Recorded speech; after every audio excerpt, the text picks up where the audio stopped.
ते कशा रीतीने होतं किंवा त्यांनी काय केलं ते आपण बघणार आहोत. आणि आपल्या मंडळीचं देखील तशा रीतीचं हृदय असणं गरजेचं आहे आणि त्या संदर्भात आपल्याला अधिक खोलवर अमित आहेत, तर मी विनंती करतो की ते आपल्याला पुढे चालवतील, आपल्याला बोलतात.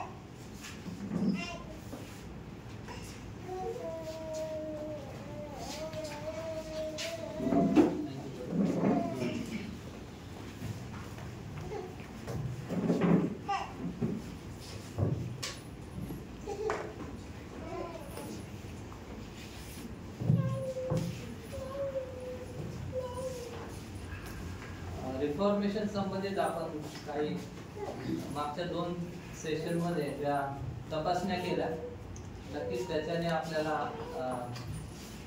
आपल्या मंडळीचं आरोग्य कुठे आहे, कसं आहे, किती व्यवस्थित आहे ते तपासण्यास नक्कीच मदत झाली असेल. या 3ऱ्या सेशन मध्ये मी जो विषय हाताळणार आहे आणि आपण विचार करणार आहोत तो असा आहे की जी धर्म सुधारणेची चळवळ झाली, त्या चळवळीतून सुवार्थ प्रसार कशा प्रकारे उदयास आला किंवा सुवार्थ प्रसाराचा जन्म कसा झाला आणि जे सेवा कार्य आहे, मिशनरी सेवा कार्य आहे, ते पुढे कसं कंटिन्यू झालं. जणू काही आपण ज्याप्रमाणे नाडी तपासतो त्याप्रमाणे आपण तुलना करूया की आम्ही त्या प्रकारे देवाने दिलेली जी महान आज्ञा आहे, मत्तई 28 मध्ये संपूर्ण जगाला जाऊन सुवार्तेची घोषणा करा, त्यांना शिष्य करा, त्यांना शिक्षण द्या, बाप्तिस्मा द्या, त्या महान आज्ञेचं पालन आम्ही करत आहोत का?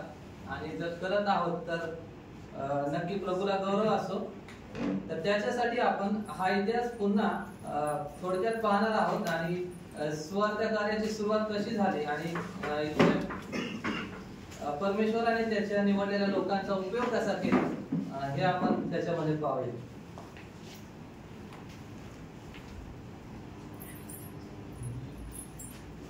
सर्वात पहिली गोष्ट ही आपल्याला लक्षात घेणं गरजेचं आहे की जी धर्म सुधारणा झाली ती केवळ सैद्धांतिक नव्हती.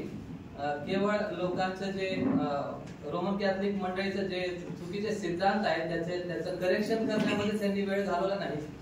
जे मार्टिन लुथर होते, जॉन कॅल्विन होते आणि इतर सगळे सेवक होते, ते तर गरजेचं होतच, पण त्याच्यासोबत जे मिशन आहे, देवाचं सेवा कार्य आहे, देवाची महान आज्ञा आहे, त्याचं पालन आणि त्याच्यातून देवाचा गौरव करण्याचा देखील त्यांनी प्रयत्न केला आणि नक्कीच ते फलदायी ठरलं.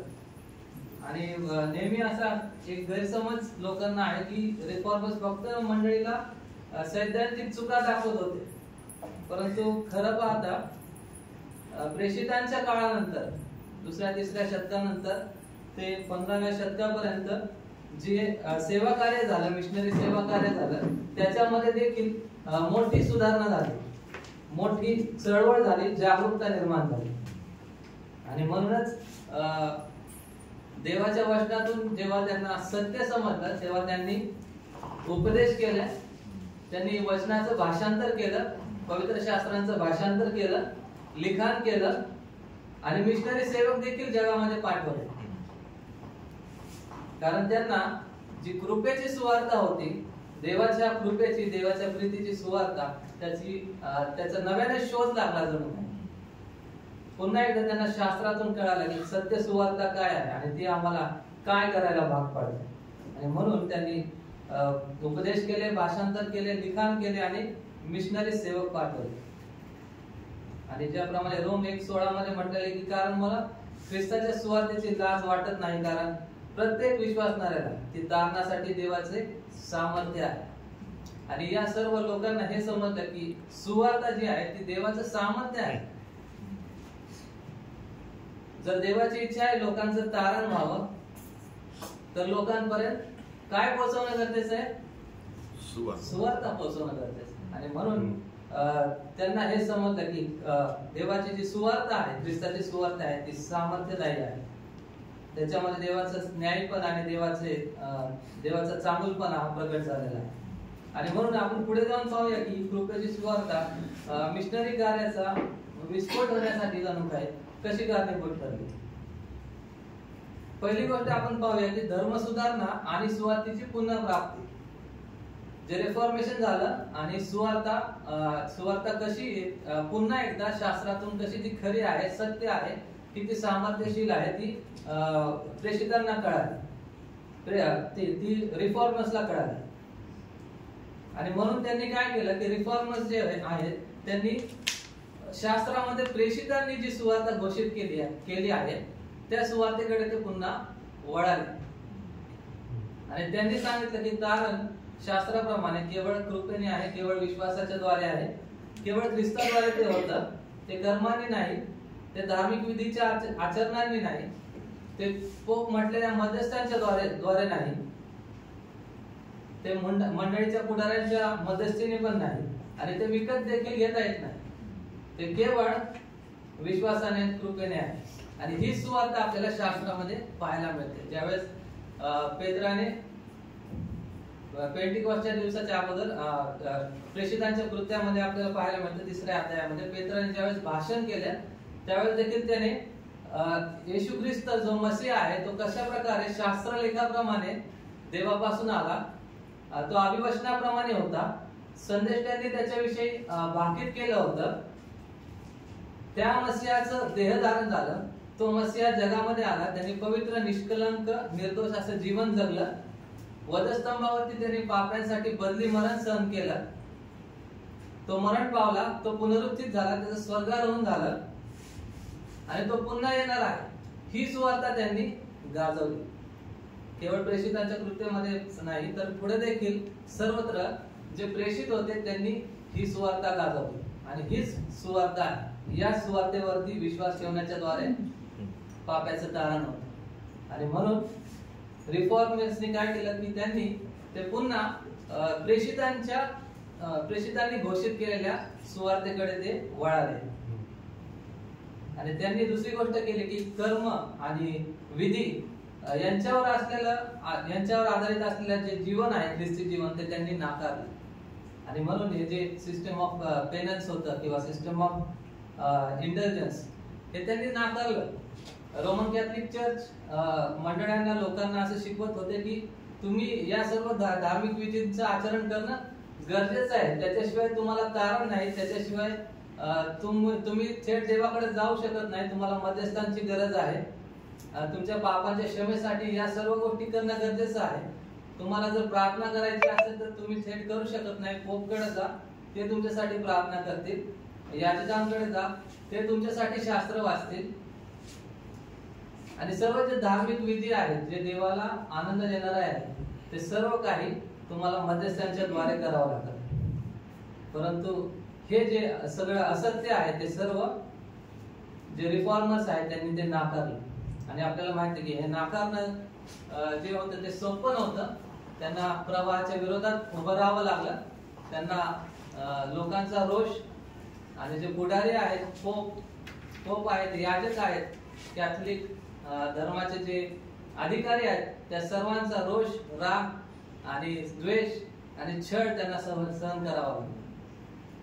परंतु तसं असताना देखील त्यांनी पवित्र शास्त्राच्या वचनावर आधारित जे सत्य आहे त्यांनी नाकारलं नाही. आणि त्यांनी प्रेषितांनी जी घोषित केलेली सुवार्ता आहे ती त्यांनी मान्य केली, त्याचा प्रसार केला आणि तीच त्यांनी गाजवली.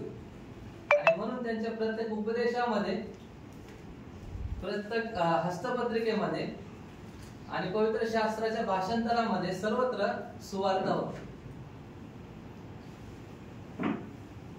आणि म्हणून पौल देखील आपल्याला म्हणतो की पहिल्या गलतीकरास पत्राच्या पहिल्या अध्याय आणि वचन 8 मध्ये की जी सुवार्ता आम्ही तुम्हाला सांगितली तिच्या वाचून निराळी सुवार्ता जर स्वर्गातून येणारा देवदूत जरी तुम्हाला सांगत असेल तर तो शापित असो.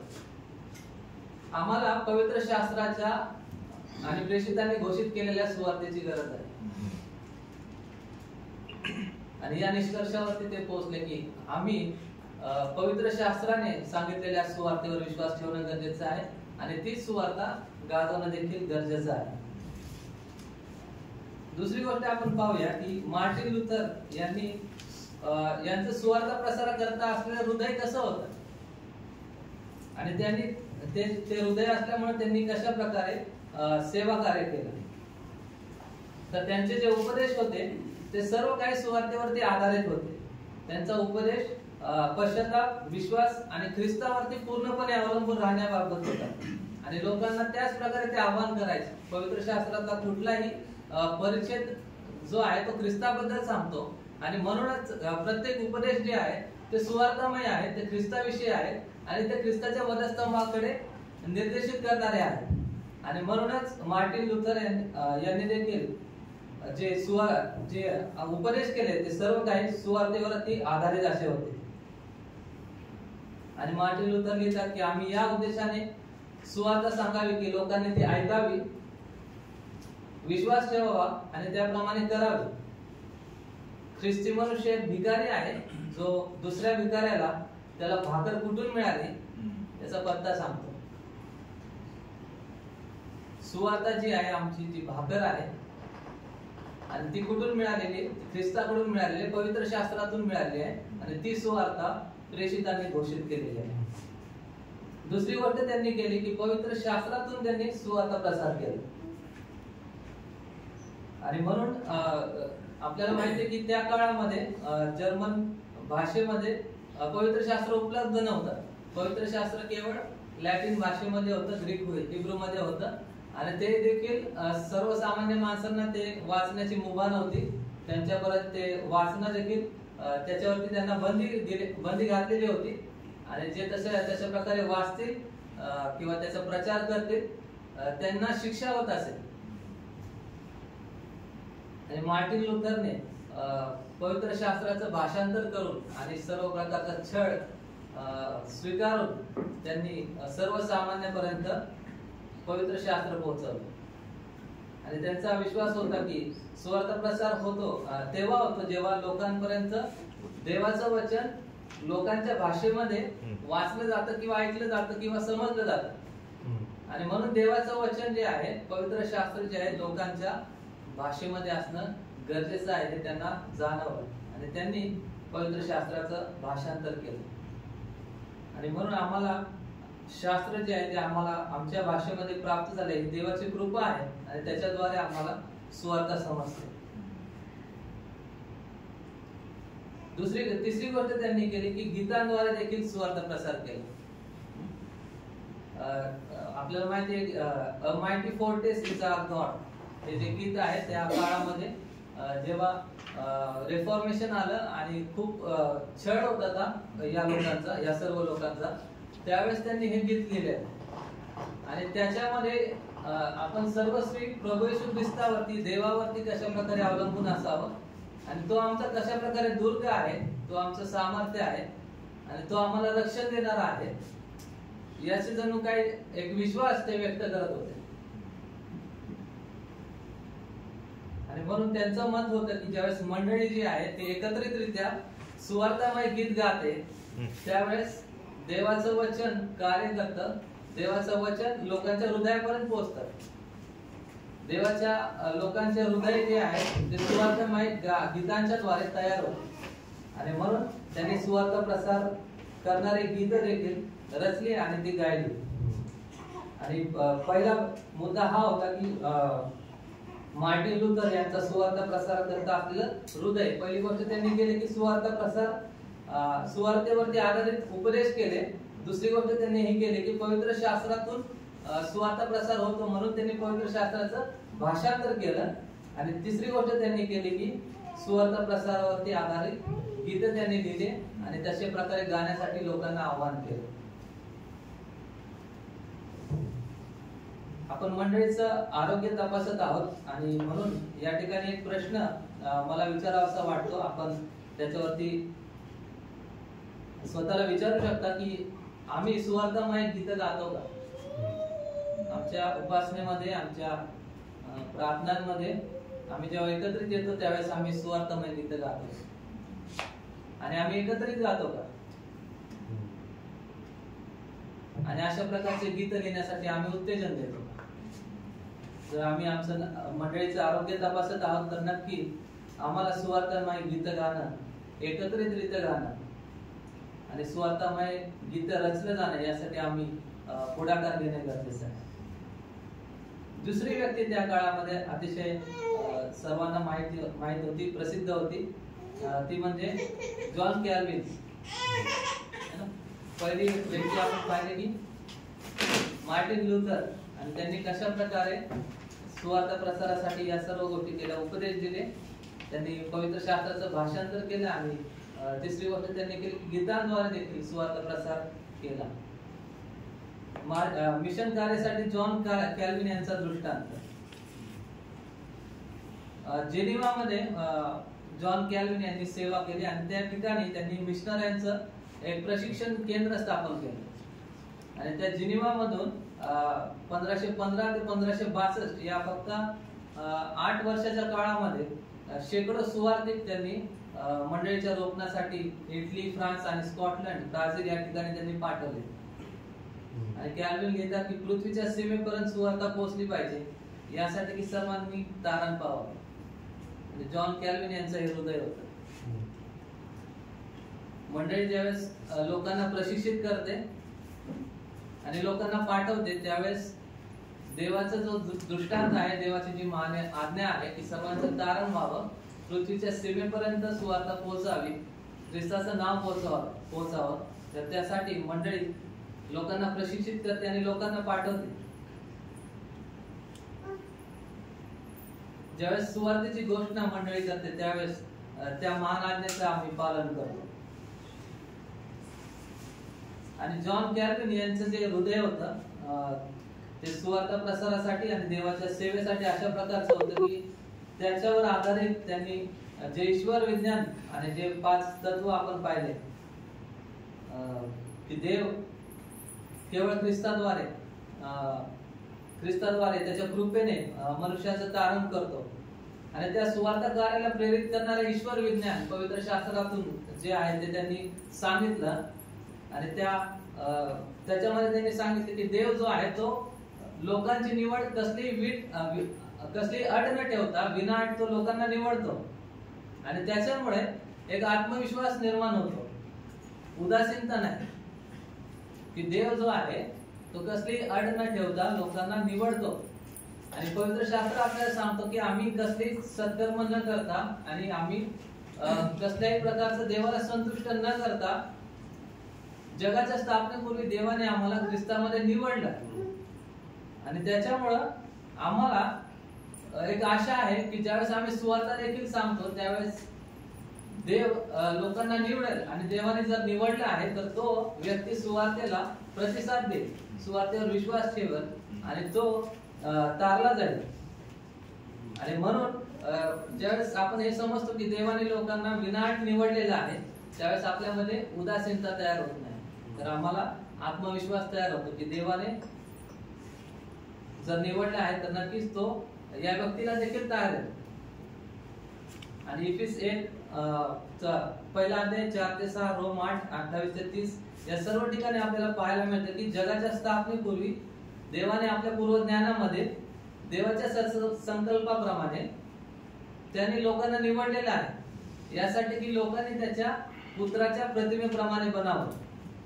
आणि ज्यांना त्यांनी बोलावलं, ज्यांना त्यांनी निवडलं, त्यांना त्याने न्याय ठरवलं, आणि ज्यांना त्याने न्याय ठरवलं त्यांचा तो गौरव देखील करतो. आणि या ठिकाणी मला हे सांगावं असं वाटतं की अनेक वेळा आपल्याला असं वाटतं की लोक, आम्ही ज्या कल्चरमध्ये राहतो, लोक अशा प्रकारे मूर्तीपूजा करतात, अशा प्रकारे भयंकर गोष्टी करतात, आणि काय ही सुवर्ण कार्य करेल का? अतिशय भयानक प्रकारचे फेस्टिवल आपल्या इथं साजरे होतात, आणि मग ही आपली सुवार्ता कार्य करेल का? परंतु आम्हाला देवाच्या या निवडीवरती विश्वास ठेवणं गरजेचं आहे की देव कसली अट न ठेवता लोकांना निवडतो, आणि लोकांना देवाने निवडलेलं आहे म्हणून मला सुवार्ता सांगणं गरजेचं आहे. व्यक्ती कसल्याही प्रकारच्या कल्चर मध्ये असू द्या, कसलेही फेस्टिवल, कोणत्याही धर्माचा तो असू द्या, देवाने लोक निवडलेले आहेत यासाठी की त्याचा गौरव प्रत्येक माणसांच्या द्वारे पसरत जावं. जर देवाने निवडले असेल तर नक्कीच तो त्यांना तारेल त्या सुवार्तेच्या द्वारे. स्पर्जन असे म्हणतात की I believe the doctrine of election, because I am quite sure that if God had not chosen me, I would have never chosen him. And I am sure he chose me before I was born, or else he never would have chosen me afterwards. किती सुंदर विधान आहे ते.